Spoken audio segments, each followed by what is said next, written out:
Just give me a shot of anything to take away these blues. When you need medical attention, you get to go to see a doctor, and the doctor will decide whatever treatment is necessary, and either he takes care of you or you go to the hospital. Then, when you recover, you get to go home. Well, it's not easy for people that live in shelters or live on the streets, as I do. And becoming homeless, it can happen to anybody. You never could have told me when I graduated from college that I'd end up at the age of 56 living on the street like a stray cat.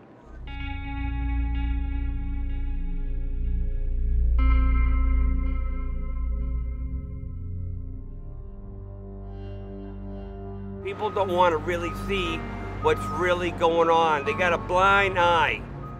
At nighttime, when everyone else goes to bed, that's when you can tell who's been staying out on the streets, and it's probably the most opportune time to come out and take care of people who are really street folks. Brian's really as tough as they come. He stays out here all year long. You got a pretty good case of what's called immersion foot or trench foot. Right. What the soldiers used to get. Ow! These are really bad, Brian. And when I was walking, it hurt. Our first goal is to get out of the hospital and get our clinicians out to the places where homeless people would be, because we found that if we didn't get to them, by the time they got to us, it was too late.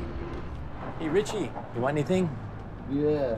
What do you need? Water and sandwich. Richie's been out here for as long as I've been out here, but he's pretty sick.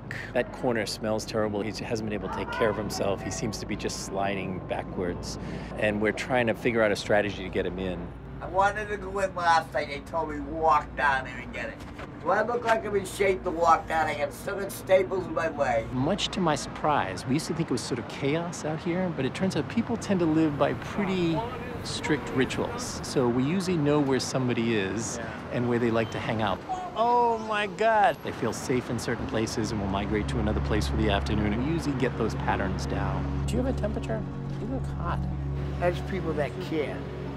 As they begin to trust us, they will come to see us in the clinics. And the McGinnis house has been basically our salvation. So when somebody is really sick but won't go to the hospital, afraid of the emergency room, most of them are very comfortable about coming over to McGinnis house. It's a place where they can feel comfortable, don't feel pressured, not judged, and we can deliver some pretty good care while they're there. Not everybody believes that everybody is good, but I do. Everybody deserves quality and compassionate medical care. These are basically you and me in a really bad situation. Turns out I don't think you can care for homeless people very well unless you can understand that environment in which they're living. We have to know the streets and know the back alleys and understand the lives of the people we're caring for. They used to come here and climb, and they lived on this thing right above the road. So they would crawl up in there and sleep back in there. It's just who we're looking for. Hi, Keisha. Keisha, we want to get you in. Morning. I'm gonna guess 5 or 6 years. She stayed clean and sober, got housing, and was living in one of the suburbs and doing really well. Came to Washington, D.C. with us and was a spokesperson. She relapsed about 4 months ago and has been back living outside. What happened? I fell 20 feet. My nose is broken in 2 places, and I'm not the same anymore. How long have you been on the street? 6 years.